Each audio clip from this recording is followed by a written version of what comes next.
Entonces, vamos a dar inicio a la conversación de hoy sobre este tema que ya la psicóloga experta nos estará compartiendo y explicándonos un poco, aclarándonos dudas, entendiendo esto que normalmente conocemos como autismo. Entonces, hoy nos va a acompañar Lilian Quevedo. Lilian Quevedo, psicólogo clínica, especialista en la atención temprana y en autismo. Años de dedicación a este trabajo con niños que tienen este problema. Trabaja en INVEDIN, el instituto, vamos a decir, me sé el nombre, Instituto Venezolano del Desarrollo Integral del Niño, ¿correcto? Sí. Instituto en Venezuela que tiene sede en el Marqués, tiene sede en Bellomonte, no sé si hay otra. ¿Okay? Entonces, Lilian tiene una tremenda experiencia en esta área y hoy aceptó mi invitación para conversar sobre este tema que es bastante amplio. Y dicho esto, bueno, le voy a dejarte la palabra, Lilian, para que comience saludando y hablándonos un poco acerca de esto, qué es el autismo en sí, cómo es esto que ahora se le llama espectro, o sea, por qué se le llama así ahora, qué tipos de autismo hay, es el mismo para todos. Y bueno, te escuchamos, Lilian, y le recuerdo a los que están conectándose que cuando tengan una duda o una pregunta, basta con que lo escriban en el chat y si quieren hablar, pues ponen la manito y conversamos y los escuchamos. Pero por lo menos pueden escribir el chat y yo estaré atento de leer todas las inquietudes para hacer esto, como siempre, bien dinámico y una conversación más que una clase. ¿De acuerdo? Adelante, Lilian. Bueno, perfecto. Gracias, Gerardo. Muchas gracias por la invitación. Este es un tema que no solo me gusta, sino me apasiona. Yo te corrijo diciendo el problema con el autismo. Eso no es un problema, es una forma de ser, una forma diversa de Gracias. ver, la forma de pensar. Para mí el autismo es como una bendición. En realidad, he conocido mucho la evolución, niñitos que había diagnosticado yo a los 2, 3 años y que ya tienen 12, 13, 15 años, y ver esa evolución y ver ese crecimiento y ver hasta dónde pueden llegar en esta gran diversidad dentro del mismo trastorno del espectro del autismo, pues nada, es maravilloso. Vivir un poco ese cambio de la nomenclatura en relación a los manuales anteriores. Anteriormente en el DSM-4 se planteaban los trastornos generalizados del desarrollo, en donde estaba el autismo separado del síndrome de Asperger y separado del trastorno generalizado del desarrollo no específico. Habían algunos otros, como el síndrome de Rett y el desintegrativo, que evidentemente salen de la escala, ¿no? Okay. Pero lo parecido que venían siendo en evolución más que en historia, y de las características cuantitativas más que las cualitativas, porque hay diferencias tangibles entre lo que es un autista y lo que es un síndrome de Asperger, pero son diferentes en lo cualitativo, en la calidad de la manifestación de cada una de las conductas, pero en lo cuantitativo, pues tenían muchas semejanzas, por lo que asumo que en el DSM-5 pues hacen como esa osmosis en integrarlos todos dentro de este gran mundo que es ahora el espectro del autismo, ¿no? En mi particular, pues la experiencia es muy grata en relación a la evolución. Los niveles del autismo no tienen que ver con los grados de autismo. O sea, uno puede ser un autismo moderado, pero ser de un nivel 1 por grandes capacidades de adaptación, por la buena adaptación y por la buena enseñanza, ¿no? De estas habilidades de hacerte independiente, ¿no? Los niveles de autismo van a depender mucho de las capacidades de ajustes, de resolución, de inteligencia y de todo lo que es la estimulación que se le da en casa, ¿no? Porque podemos llegar a ser niños completamente independientes si están bien intervenidos y bien estimulados. Yo entiendo que el autismo es muchísimo más común el diagnóstico de lo que las personas creen. Yo llegué a leer que prácticamente un 1% de la población tiene un diagnóstico de los distintos niveles, que no sabía que había niveles y grados. Ahora nos hablará un poco de esto, ¿no? Y entiendo que lo más común en ese espectro es o mejor dicho, lo menos uh, trabajoso o lo menos fuerte es el Asperger, que es como el de que tiene un nivel de mucho más, ¿cómo diría? De un mejor desarrollo o de más fácil de tratar. La verdad no sé. Quería preguntarte esto. ¿Cuáles son los más comunes en ese espectro de la diversidad del autismo? Yo creo que es tan diverso como la humanidad, ¿ok? Dentro de lo neurotípico podemos encontrar personas con un coeficiente intelectual más alto, personas dentro de la norma y personas con un déficit intelectual, ¿no? Y a la par tenemos personas que tienen déficit en el área motora, déficit en el área sensorial. Dentro del autismo hay Mm, una diversidad importante que lo importante y lo que incluya es que haya fallas en patrones de comunicación, de interacción social e intereses restringidos o comportamientos estereotipados. Los niveles de la comunicación en el Asperger por lo general son superiores a la norma. ok, Tienen un nivel de lenguaje más sofisticado, más elaborado, como por encima de la norma. En cambio, en el autismo se da como el retardo en el lenguaje termina siendo como más pausado, termina teniendo como más fallas en lo que es la organización de las ideas. Pero la falla en la comunicación como tal está en los dos. ok, Uno, porque pueden hablar más limitado a sus intereses y otro porque simplemente no conversan tanto o no es su llamativo. ok.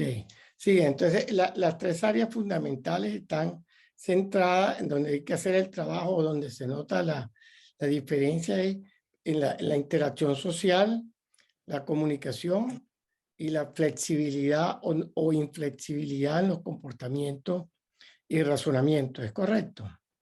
Es así, es así.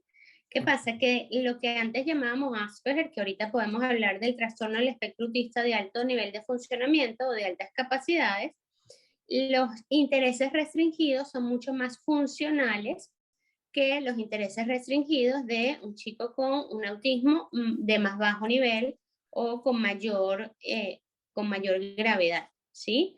O sea, un interés restringido de balanceo o de apilar cosas o de romper papelitos a un interés restringido que me gusta los dinosaurios, me gustan los planetas, me gusta todo organizado. Termina siendo como un interés más funcional porque es algo que te puede llevar a conversar con el otro o a interactuar con el otro, más que en el autista, mucho más clásico, donde el interés restringido es más hacia una autoestimulación o hacia un me encierro en mí mismo haciendo este tipo de actividades. Ok. Cuando hablas de el autista, es que en ese espectro está el síndrome de Asperger, está el trastorno autista y hay otros. ¿Es El correcto? trastorno generalizado del desarrollo no específico. Ok. Ese es el tercero que nos faltaría, que ahora pues es un abanico, en donde vas desde lo más bajo hasta el más alto nivel de funcionamiento. Pero hay, y se vio muchas veces cuando manejábamos los manuales anteriores, que chicos diagnosticados como autistas, luego se les cambiaba en la adolescencia al diagnóstico de síndrome de Asperger porque tuvieron una mejor evolución. Ok. Entonces, por tener esos cambios que dentro de los manuales resultaba como sonoro, no puede pasar de que me cambias de un diagnóstico al otro, pues es donde se genera como el espectro que se hace pasar de una gravedad de más leve a más moderada o más severa. Sí. Sí, y yo creo que hay una, nos dice Judy aquí, y esto lo he escuchado, incluso lo he leído, de que en el trastorno de Asperger o el síndrome de Asperger, normalmente el nivel intelectual es superior. ¿Será por esto porque tiene más facilidad para adaptarse o es porque efectivamente su nivel intelectual es superior? De acuerdo a tu Fíjate, experiencia. para mí tienen muchas más habilidades en lo que es los procesos de memoria, pero terminan siendo muy torpes en lo que son claves sociales. Ok, Entonces, si mides como un coeficiente intelectual global, donde valoras todas las áreas, pues quedan en déficit algunas cosas. Lo que pasa es que con los procesos de memoria y de vocabulario del área verbal, terminan como muy por encima, entonces al promediar, promedia por arriba. Pero no es que sean todos superdotados, sino que sí, tienen unas habilidades importantes. Pero también las puede tener un autista este, mm, que quizás es de menor funcionamiento. O sea, la diversidad en relación al coeficiente intelectual no es como los Asperger tienen un coeficiente intelectual por encima y los autistas promedio bajo. no es No es así. correlativo. No, Ok, siempre puedes tener un autista con una muy poca intención de comunicación, ok, como lo vemos en estas películas del buen doctor, por ejemplo, sí, ¿sabes? Tienes como good doctor, sí. mucha inteligencia, pero el autismo está más moderado, porque la discapacidad en relación al área funcionamiento del área comunicación e interacción social está muy restringida. Entonces, no es un uno con uno, no es como, es Asperger, tiene un nivel de funcionamiento superior, no. A veces tienes autistas con niveles superiores, como tienes Asperger promedios bajos. Ok, tú hablabas de niveles y grados. ¿Cuál es la diferencia en esto? Eh, Cuando hablamos de los manuales de exploración o de diagnóstico en relación al autismo, se diagnostican por grados o manifestación conductual en relación al autismo. O sea, en grado leve, moderado o severo en relación a las fallas en el área de comunicación, interacción social y muchos intereses restringidos. Si tengo mucho puntaje en todas las áreas, pues termino siendo más moderado y más severo que si tengo puntajes mucho más leves, porque son personas que logran hacer ajustes y logran adaptabilidad, tengo puntajes en grados más leves, de afectación en relación a las conductas per se del autismo. Los niveles, como nos los plantea el DSM-5, son niveles dependiendo de los grados de independencia. Yo logro mediana o mucha independencia, necesito poca, mediana o mucha ayuda. Depende de la ayuda que yo necesite para adaptarme a mi medio ambiente, que eso tiene que ver no solo con los grados del autismo, sino tiene que ver con el coeficiente intelectual, las habilidades motoras, todas las habilidades de resolución de problemas, que tiene que ver con el área intelectual. Por eso el diagnóstico del autismo no se hace con una escala única, sino que se tiene que hacer con una una evaluación combinación. multidisciplinaria. Ok, ok. Y ese tercera modalidad tendrá que ver ya con otros tipos de lesiones que están dentro del mismo espectro. Lesiones me refiero, lesiones a nivel cerebral, puede darse el caso. Puede darse, hay muchas comorbilidades con el autismo. La mayor ahorita está siendo el déficit de atención con hiperactividad, que en el DSM-5 ya permitieron como comorbilidad el autismo con el trastorno por déficit de atención con hiperactividad. Tenemos dentro del mismo espectro niños con discapacidad cognitiva, tenemos dentro del mismo espectro niños con dificultades específicas del aprendizaje. Esas son como las más comunes. Dificultades específicas, trastorno por déficit de atención y déficit cognitivo. O sea que el Hay trastorno del una, déficit de atención también está cayendo ya en ese espectro. ¿Estoy entendiendo eso? no, que hay comorbilidad Ok, de niños con autismo que tienen déficit de atención comórbido al diagnóstico. de acuerdo, te entiendo. Uh -huh. Perfecto, perfecto. Está bien. Había, yo he visto como muchos niñitos que los han diagnosticado, bueno, que tienen un diagnóstico de base de un trastorno neuromotor, que suelen cursar con muchas características atípicas propias del trastorno del espectro autista. Yo no sé si habrá algún estudio donde relacionen esos dos diagnósticos, pero lo digo por mi práctica, o sea, muchas veces yo pongo, bueno, en eje 1 está el trastorno neuromotor que realmente afecta todo lo que es la adaptabilidad al ambiente, el poder interactuar con los demás, pero la comorbilidad, o sea, la causalidad o que cursen estos niñitos con trastornos neuromotores, los que llamábamos PC, con características atípicas propias del autismo, son muchos también. Correcto, ya. Yo te decía que estuve revisando en algún momento leyendo que decía que la frecuencia es mucho más alta de lo que uno puede imaginarse, y se habla, en un caso vi que uno de cada 68, 70, y en otro caso vi uno de cada 100, una cifra altísima, ¿no? Y también veía que es más común en varones. Es más común en varones, pero la afectación es mayor que en hembras. Ah, Por ok. ejemplo, si les da una hembra, la afectación es como mayor. Es más difícil ver hembras Asperger, por ejemplo, que varones Asperger.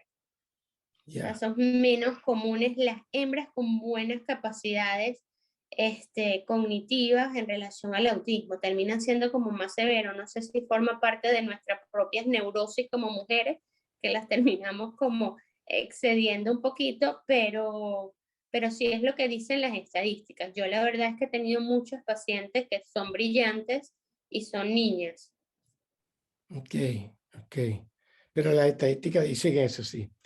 También leí que Ujú. uno de cada 4, 3 varones y una hembra. O sea, casi un,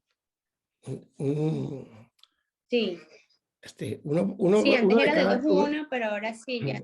Sí, de verdad que es alto, ¿no? Es alto. Ahora, cuando hablamos de una cifra de casi de 1%, estamos entendiendo que en ese porcentaje pues entran casos muy severos y casos bastante, si se quiere, leves, pero igual entran en esa estadística, es lo que me atrevo a creer, ¿no? Ujú. Y muchas veces cuando uno está trabajando con niños dentro del espectro, pues los papás se empiezan a identificar con este diagnóstico y empiezan a hacerse más estudios. Yo lo que siento es que más que un incremento en el diagnóstico, lo que ha habido es que estamos como más expertos a la hora de evaluar y el diagnóstico está siendo mucho más certero. Y entonces estamos evaluando también a los adultos, estamos evaluando a los papás de estos niñitos con autismo. Entonces todos ellos han hecho que la estadística pues aumente o se incremente porque no habían sido diagnosticados. Hay Exacto. muchas mujeres autistas y que tienen un boom en las redes sociales que fueron diagnosticadas de adultas y donde comprendieron como su diagnóstico una vez hecho todo el estudio, porque termina siendo un espectro que todavía está en estudio, que hay muchas cosas que quedan como en la nube, que hay cosas que todavía están, que algunas personas sí las creen, otras no, como la intoxicación de metales, como la intolerancia a alimentos. O sea, hay todavía un montón de elementos que todavía no hemos llegado como un acuerdo de todos estar en conjunto, pensar, mira, no son las vacunas, no son los metales, no es la intolerancia a alimentos lo que causa el autismo. Entonces, sabemos que hay una correlación genética importante, pero no hay un estudio que nos diga, mira, el gen número 7 todavía está en estudio. Claro. Son cosas que se están trabajando. Claro, yo entiendo que apenas a partir apenas en el año 93, bien reciente, es que empieza a hablarse de autismo como tal, con ese concepto. Ujú. Y es en el 2013 cuando el DSM-5 le cambia e introduce el término del espectro autista, Ujú. conocido como TEA, ¿no? Trastorno espectro autista, espectro. Ujú. De verdad que bastante reciente. Por supuesto, la pregunta que no suele faltar, genética, la genética. ¿Cuáles son las causas? ¿Qué es lo que lleva a un niño en estos estudios?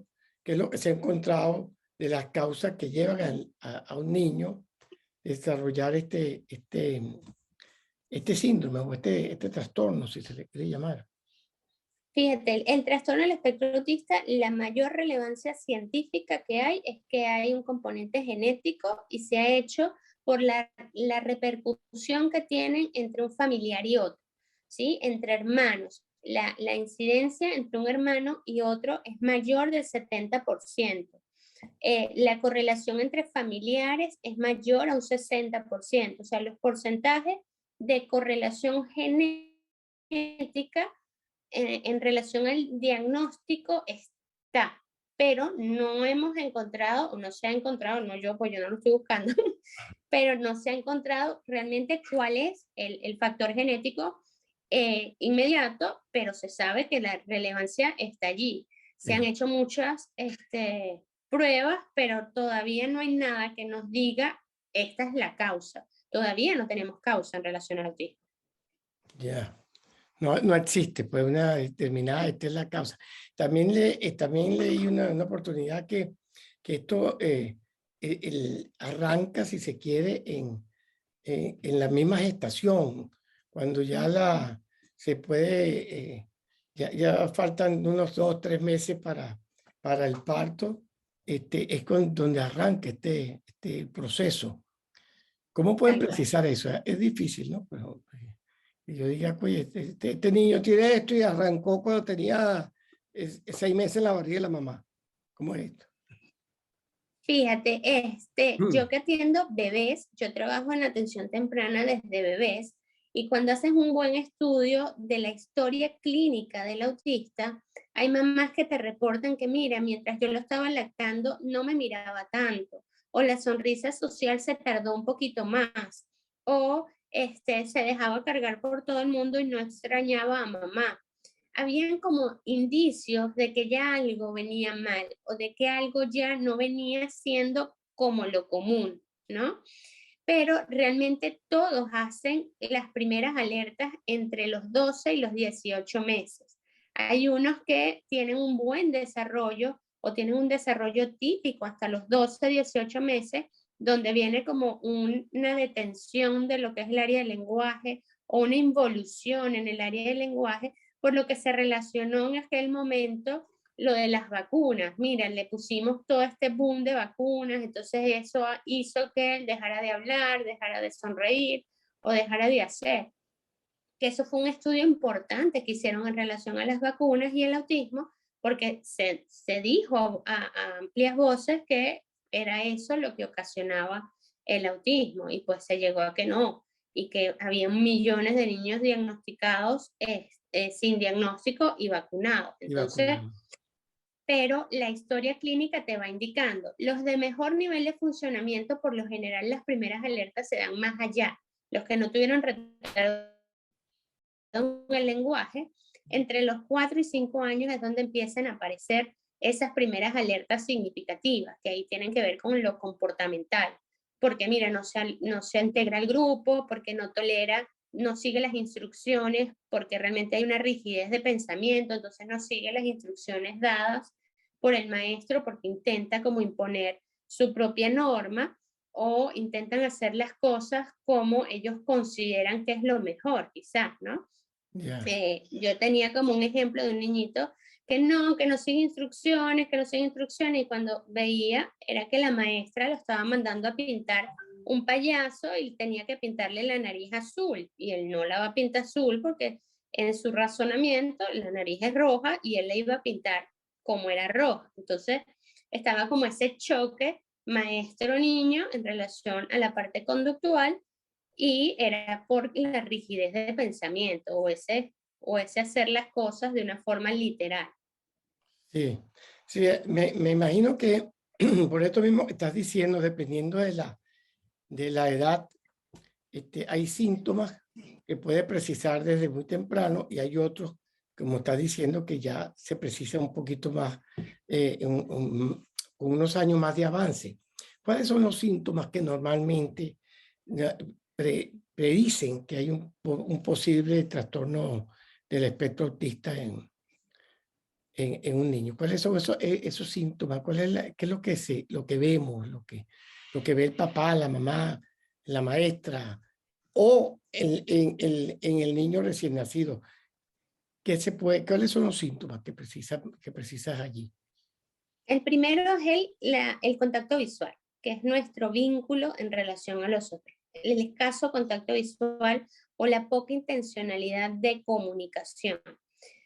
Muchas veces se habla del retardo del lenguaje, pero hay niñitos con autismo que realmente no cursan con retardo en el lenguaje, pero tienen mucho vocabulario, pero no lo usan de forma funcional como medio de comunicación. Entonces, más que el lenguaje per se, el uso o función de comunicación, esos llantos dirigidos, esas señas dirigidas, esos gestos que acompañan a lo que es la comunicación no verbal inicial de bebecitos, ¿sí? Hacer gestos, el compartir con los otros, el limitar a los otros, el interesarse por estar en compañía de otros. Entonces, todo lo que involucra contacto visual, respuesta al llamado, atención a la interacción del otro e intenciones comunicativas. Esas son como las primeras alertas, porque de bebé hay mucho juego manipulativo o estereotipado en relación a la búsqueda de sensaciones que no causa alerta porque consideran que es un juego típico de la edad. Mira, que tengo 4 y 5 años y todavía alineo, apilo, pongo las cosas como en filita y no me gusta que me las toquen, termina siendo una alerta más posterior, no de temprano. De temprano esas intenciones de comunicación y de interacción es lo más significativo. Es lo más visible también, lo más rápido te puedes dar cuenta. Sí. Fíjate, un tema que es muy interesante, hablar sobre la familia, ¿ok? La madre, el padre y el entorno familiar. Esto, por sentido común, pues por lógica, va a incidir enormemente en el avance positivo del desarrollo de este muchacho, de este niño o niña, muy distinto cuando prácticamente la madre está casi sola. ¿Okay? Yo he llegado a tener en mi consulta, en un par de oportunidades, madres de niños desesperadas, sola, porque el papá o salió corriendo, ¿ok? O sencillamente no se involucra, ¿no? Entonces, en estos casos es terrible cómo ayudar a una persona que cuando tiene un niño con un problema, dependiendo por supuesto el nivel, esta madre va a tener problemas para mantener un trabajo estable, para hacer otra cantidad de actividades que tiene que hacer y además le toca lidiar con el niño sin apoyo.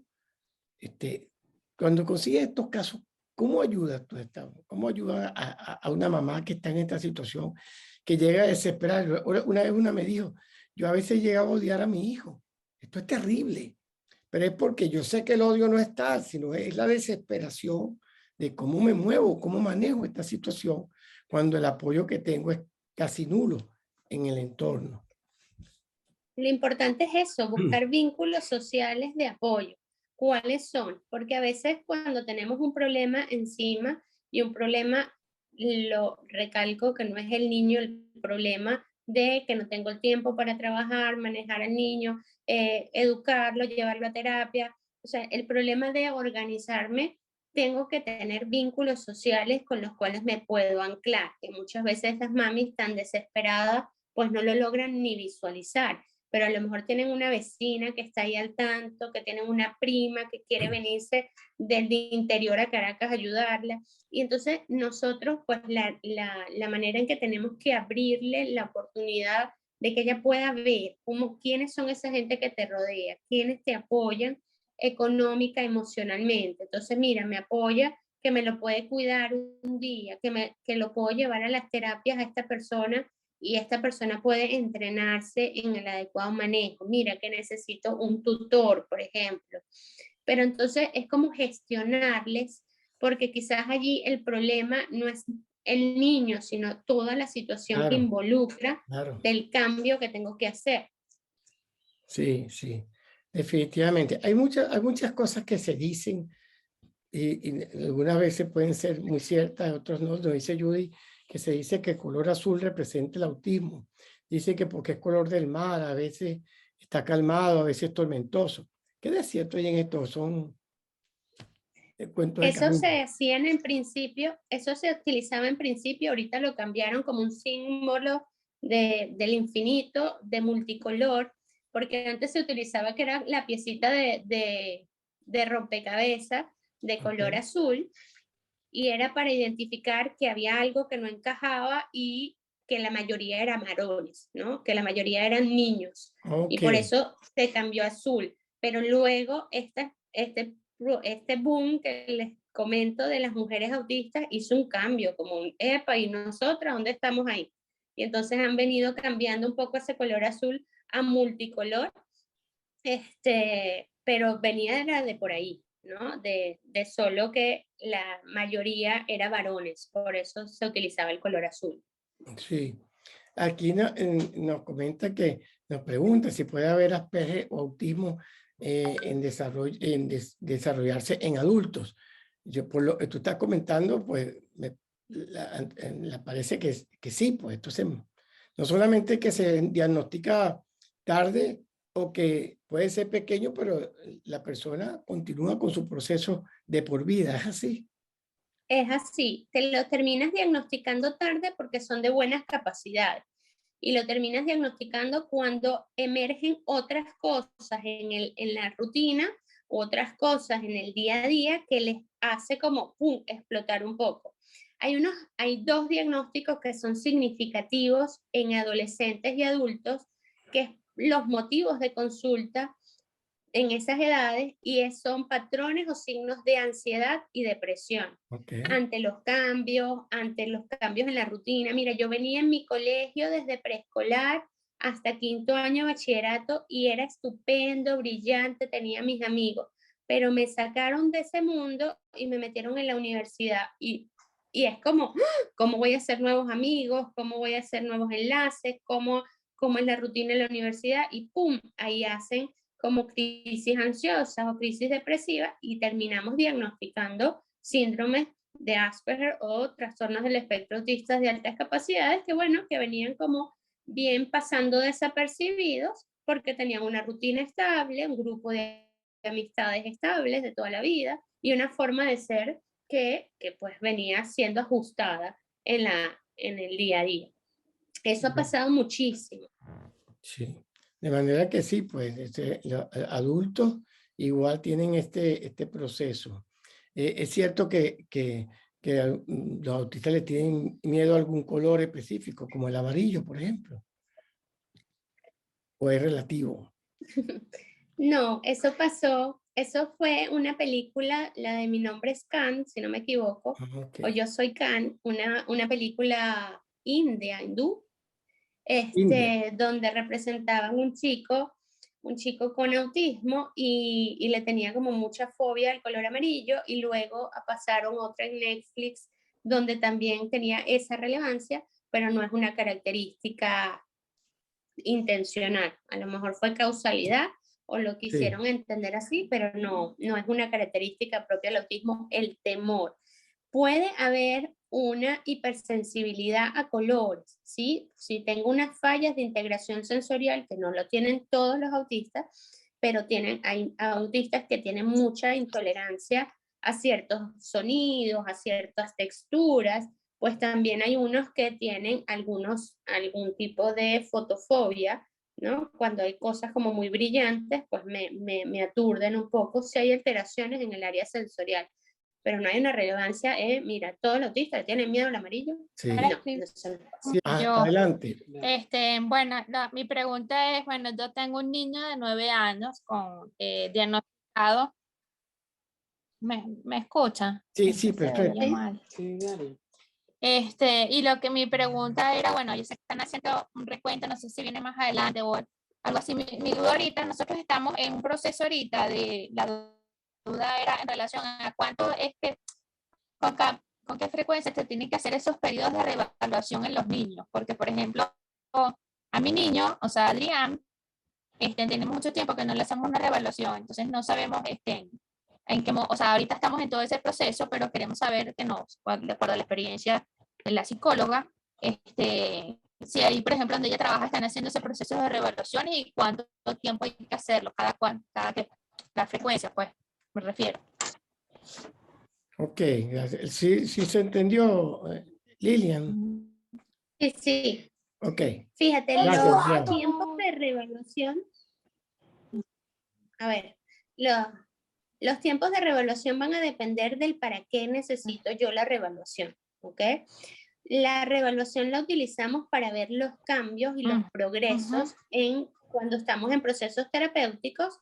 Pues mira, yo los tengo en tratamiento desde hace un año o hace 2 años, está en terapia de lenguaje, está en terapia ocupacional, está en intervención conductual y quiero saber si ha habido algún tipo de progreso, pues se hacen esas reevaluaciones para determinar un poco cómo ha ido haciendo ajustes en relación a cada una de las conductas.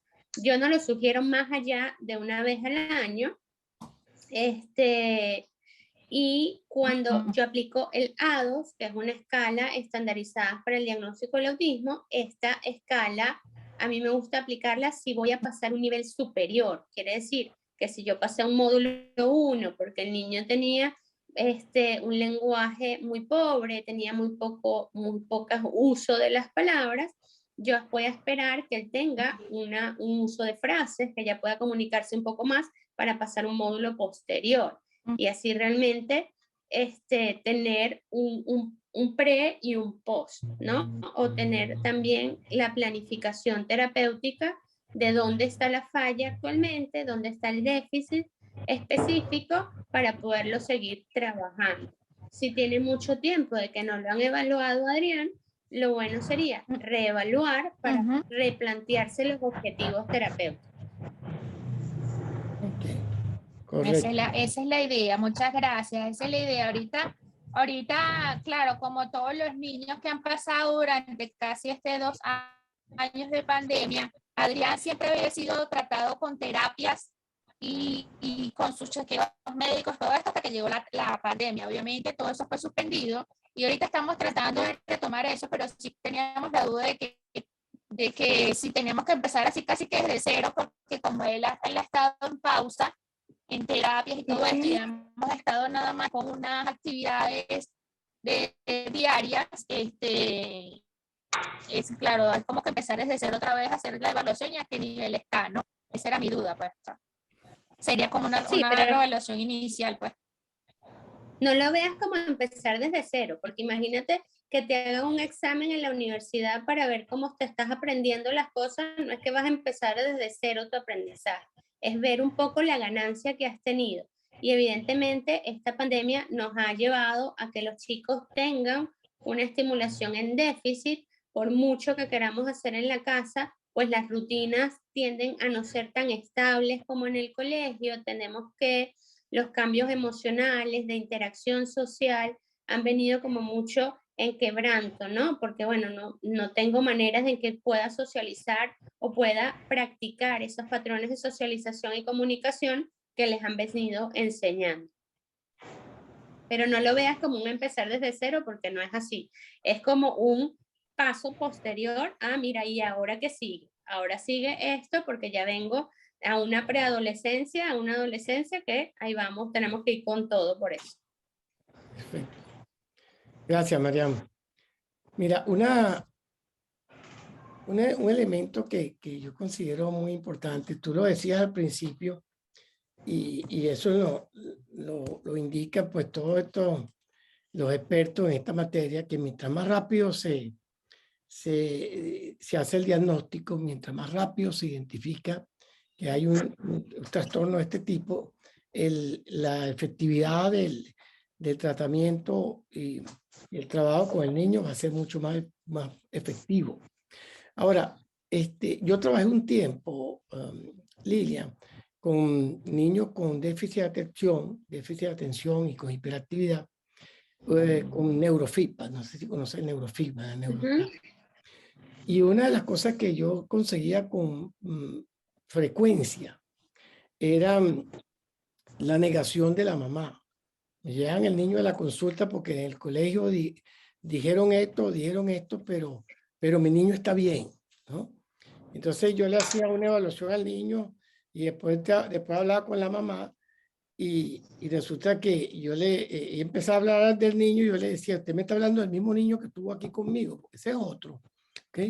Y entonces a veces esa negación, yo entiendo la desesperación, el miedo, de no aceptar que el niño puede venir con un trastorno de esta naturaleza, va a enlentecer el proceso de trabajo con el niño y por ende de desarrollo. Consigue casos así cuando la persona ya llegue porque le han insistido mucho que revise que el niño aparentemente tiene algo. Es muy común o no tanto? Es bastante común y más cuando ahorita en estos momentos de pandemia todo lo justifican por la pandemia. Incluso he tenido médicos pediatras en donde las mamás me dicen, pero el doctor, la maestra da la alerta, pero el doctor me dice que él es un niño pandemia. Y yo así como, no, Una pandemia. porque las primeras, sí, la primera alerta la deberían dar estos médicos, ¿no? Los médicos pediatras, que siempre yo hago como un llamado donde es allí donde estas mamás están como más centradas, donde tienen mayor confianza. Y realmente yo les digo a las mami, olvídate del diagnóstico, no hablemos del diagnóstico si no quieres, pero sabes que no está haciendo esto en la medio de comunicación, vamos a trabajarlo.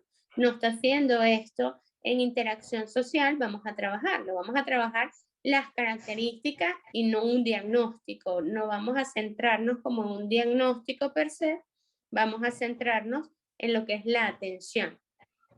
Sí, sí. Sí, fíjate que también aparte la dificultad o el retraso en el proceso de desarrollo del niño, está el hecho de que a veces son maltratados, son tratados de una manera por los mismos padres y a veces en el colegio, tratados como niños problema. Y bueno, la aclaratoria que tú haces de que un autismo no es un problema como tal, sino es una situación, ¿sí? Pero entonces el niño es castigado, es maltratado y puede pasar, como nos dice por aquí William, de una persona que siendo periodista, entrevistando a un psiquiatra, se dio cuenta que todo lo que le decía era viéndose a sí mismo y lo que tenía era el mismo, un síndrome de Asperger, pero tuvo una infancia de mucho proceso, de mucho trabajo, porque la manera como lo trataban era como el niño flojo, el que no quiere hacer las cosas, el mala conducta, etcétera, y resulta que detrás de esto está el espectro, pues, el trastorno del espectro autista. Es bastante significativo esto, ¿no? Es así, yo incluso hoy estaba evaluando un niño esta mañana y cuando estaba haciendo una actividad, lo ves como que sube el hombro y apoya fuerte el lápiz para apoyar. Entonces lo tildan en el colegio de flojo, de que no terminan las actividades. Y yo es que mira todo el esfuerzo que le está haciendo por escribir, evidentemente se va a cansar más rápido. Si tú tienes que levantar el hombro para hacer fuerza, para que se agarre, quede bien, y aparte eres perfeccionista y detallista en relación a que la letra tiene que quedar tal cual como yo la leo del libro, imagínate todos esos procesos que tiene que manejar este niño para poder cumplir con la tarea. Mejor no la hago.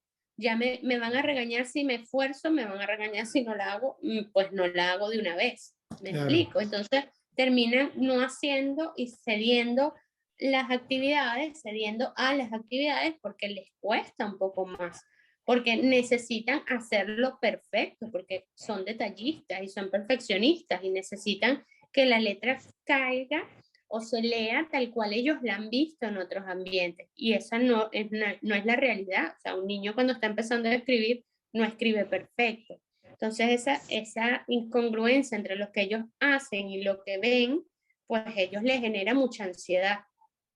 Claro, y por eso es que más adelante, cuando ya son adultos, la característica central que desarrollen crisis de ansiedad o depresivos, ¿no?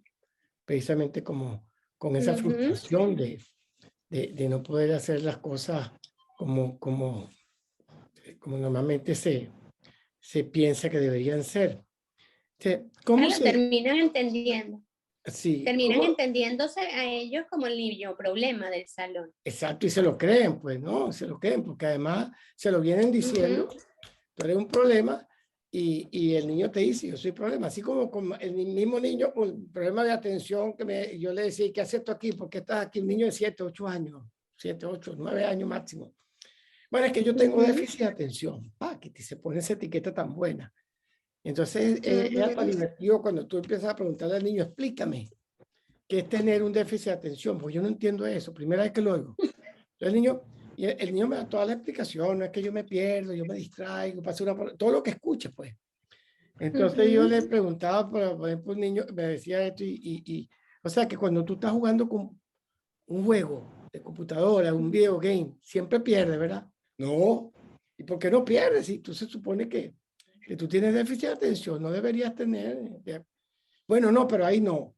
¿Qué? Entonces, no importa lo que le estén diagnosticando, la manera como se va a llevar y cómo se le va a vender el proceso, tanto a los padres como al niño, estratégicamente debe ser bien, con mucho cuidado, pues, porque de verdad ponemos etiquetas y las etiquetas son terribles. ¿Okay? Entonces ya no Es es el así, y niño. también las etiquetas que, hablando de los papás, que no, creo que no cerramos ese tema, en relación a las mamis negadoras, Exacto. que quizás también se sienten culpables, ¿no? Que a veces sienten que la culpa de, bueno, yo generé con mis problemas con el papá o porque me deprimí en el embarazo. Tenemos que saber que el autismo no lo genera nada de eso. Mira, es que yo no le hablaba, es que yo no jugaba con él, es que él no te lo pedía que tú jugaras con él, es que él no te respondía si tú le hablabas. Por eso dejaste de hablarle en algún momento porque no había respuesta.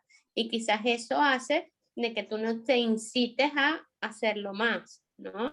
O sea, ahí no es que algo que no hiciste, sino que no había una reciprocidad entre el niño y tú, y pues no hubo la forma de cómo hacerlo, pero que lo hayas identificado es lo importante, que estés aquí es lo importante, que reconozcas cuáles son las características es lo importante. O sea, que a pesar de que el médico no me ha dicho o la maestra me está diciendo otras cosas, yo estoy identificando y estoy buscando el apoyo, pues ahí es donde tenemos que agarrarnos y aplaudir a estas mamis, porque realmente no es algo como llevadero, que te hablen de un autismo, que te hablen de un diagnóstico, a primeras es algo muy duro, es algo de me estás diciendo que mi hijo no es normal. Sí, sí, es correcto, es correcto. ¿Cómo se hace ese diagnóstico? ¿Hay pruebas específicas o más que todo se basa en la observación y la entrevista con padres y docentes? Hay muchas pruebas que son de cuestionarios, ¿okay? Porque es como un diagnóstico sintomático. Dada la sintomatología, pues las pruebas tienen que hacerse a nivel de la observación. Hay pruebas estandarizadas en relación a esto. La que yo manejo es el ADOS y el AEDIR, que son escalas semiestructuradas, donde tenemos algunas actividades a través del juego, a través de la entrevista, a través de la conversación, donde vamos cuantificando pues cuáles son esas mejores conductas de la comunicación, interacción social e intereses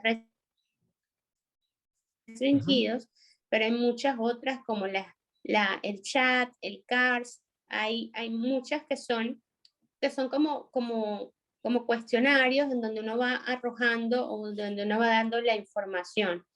Que es importante y para mí relevante que la evaluación no se haga únicamente con alguno de estos instrumentos, sino que se haga una valoración multidisciplinaria, ¿sí? Se haga una valoración por terapia ocupacional, por terapia de lenguaje, se haga una evaluación psicológica completa para determinar si hay algún diagnóstico diferencial y se haga una valoración. En nuestro caso en Venezuela dependemos mucho del área de neuropediatría.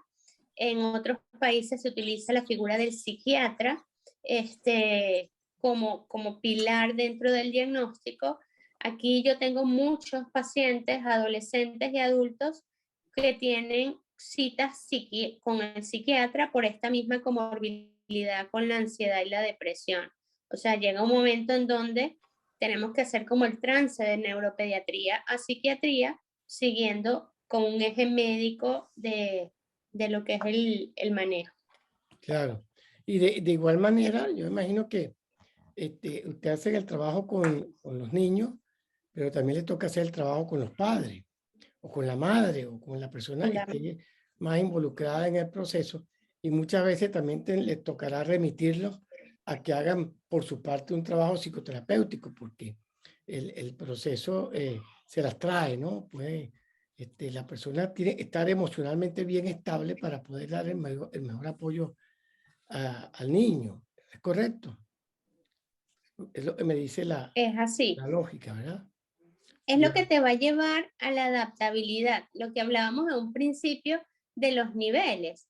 El nivel va a depender del grado de independencia, y el grado de independencia lo va a generar a medida que uno le esfuerce, ¿sí? Si tú puedes vestirte solo, si tú puedes arreglarte solo, si tú puedes prepararte su desayuno tú solo, ¿sabes? A generar responsabilidades, generar independencia, fomentar lo que son patrones de comunicación asertiva. Todo eso no se hace únicamente en terapia. Terapia no es como ir al gimnasio. Tú vas al gimnasio una vez a la semana y no vas a hacer mucho esfuerzo. Si tú vas al gimnasio todos los días, tipo Sacha Fitness, ahí sí vas a lograr el cuerpo. Claro. Y la idea de la terapia es orientarte, es ser como, mira, vas a usar esta máquina, vas a usar esta máquina y vas a usar esta máquina. Te oriento y vienes tú a la práctica a hacer como estos ejercicios. Y eso es lo que va a llegar al fin del logro o del alcance de los objetivos. Sí, pues sí, porque es que yo sé que hay de todo en la vida, y padres de padres, madres de madres, familiares, y así como llega la madre y tiene un apoyo y se involucra mucho en el trabajo, en el proceso con el niño, hay quienes te llevan el niño y encárgate. O sea, esos son casos terribles, pero deben tener con frecuencia estos tipos de casos, ¿no? Sí. Y me imagino en el caso de ustedes al día a día, yo quiero reiterarle a los que están aquí escuchando que Invedin, donde presta sus servicios profesionales, Lilia, es el instituto por excelencia para este trabajo en Venezuela, para trabajar con niños con problemas de diversos tipos, con situaciones de diversos tipos, y el espectro autista es uno de los más frecuentes que les toca a ellos trabajar. Y trabajar con ellos no es llevarles al niño para que ellos hagan el trabajo, sino involucrarse y trabajar juntos. Y normalmente tenemos, por la estadística que estamos viendo, tenemos familiares, amistades, personas que tienen en su familia, en su entorno, niños con esta situación, y que lo ideal es que el trabajo se inicie lo más temprano posible, porque estoy entendiendo que pueden desarrollar una vida completamente normal, por supuesto, si no hay lesiones que no entrarían en el trastorno autista como tal, o el Asperger, sino ya en la tercera dimensión, esa que comentabas al principio, ¿verdad? Entonces, si la gran mayoría puede llegar a desarrollar una vida normal, ¿ok? Conociendo sus limitaciones, pero aprendiendo a trabajarlas. Eso es lo que yo creo que es lo que persigue el tratamiento. Tú me corriges, Lilian, si estoy en lo cierto. Es así, tal cual. Y con un equipo multidisciplinario, que es lo ideal para el trabajo dentro de esta modalidad del trastorno del espectro autista, enfocarnos no solo en el área intelectual o académica, sino enfocarnos en el área de destrezas sociales, de habilidades sociales, de lo que son las partes motoras, ¿no? De todo lo que es integración sensorial, motricidad gruesa, motricidad fina, en el área de terapia ocupacional, y en el apoyo del lenguaje, pero haciendo énfasis un poco en la pragmática, en el uso y la calidad de ese lenguaje para mantener un tópico de conversación, para llevar una narrativa coherente, para tener ideas en cómo iniciar y responder a la interacción social de forma verbal y no verbal o asociada. Ok. Bueno, ya estamos llegando al final, pero Gabriela tiene la manito levantada y me gustaría escuchar a Gabriela. Gabriela, abre el Hola, micrófono. buenas tardes para todos. Un saludo desde Maracay, Lilian. Bueno, mi preguntita aquí es la siguiente. ¿Qué tan importante es el papel del neuropediatra para el diagnóstico? Tomando en cuenta que hay estudios específicos, yo siempre he tenido como la curiosidad, ¿cuáles son estos estudios que debe hacer un neuropediatra para lograr ese diagnóstico entre ese equipo? Porque de verdad que es muy importante la evaluación del terapeuta de lenguaje, del terapeuta ocupacional, pero también el neuropediatra, ¿qué hace? Gracias. Para mí es clave, para mí es un punto clave el neuropediatra, pues hace no solo la valoración del área de comportamental, sino hacen estudios clínicos para hacer un diagnóstico diferencial.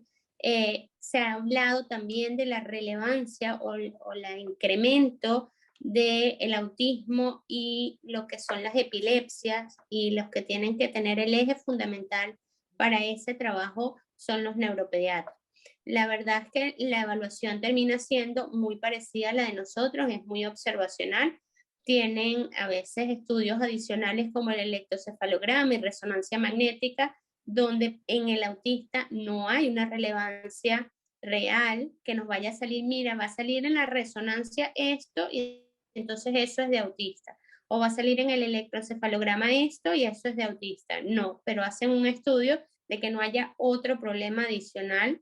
Por ejemplo, estos signos epilépticos o el déficit de atención con hiperactividad o la falla de procesamiento, pero realmente no tienen algo en específico, pero sí para mí son como el eje fundamental, y yo creo que el pilar o el que va a organizar los propósitos de los tratamientos. Tanto el psicólogo como el neurólogo para mí son ejes fundamentales, como de los que van encaminando a la familia o van encaminando al diagnóstico. Perfecto. Bueno, ahora sí estamos llegando al final. Muchas gracias, Gabriela, por tu pregunta. Le reitero que Lilian trabaja en Invedin, los que están en Venezuela, que es la mayoría aquí, y @Invedin es el Instagram de Invedin. Hay mucha información ahí importante y relevante, y están para apoyar a todas las personas que les toca enfrentar un proceso con un familiar, con un niño o adulto con autismo, aunque Invedin trabaja exclusivamente con niños. Además está insistir que el rol de la familia es fundamental. Ese es yo diría que el secreto para que el proceso en este equipo multidisciplinario que cita Lilian se pueda dar el mejor fruto. Entonces, les doy las gracias a todos los que estuvieron aquí conectados. Una pregunta, los números de contacto y esto para hacer el contacto con Lilian, para hacer citas. Lilian, ¿puedes decirle tu número por aquí? Aló. 0412.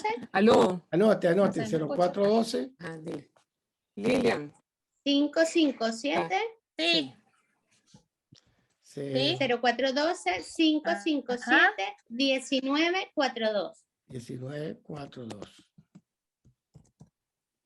Ok, 1942. Gracias.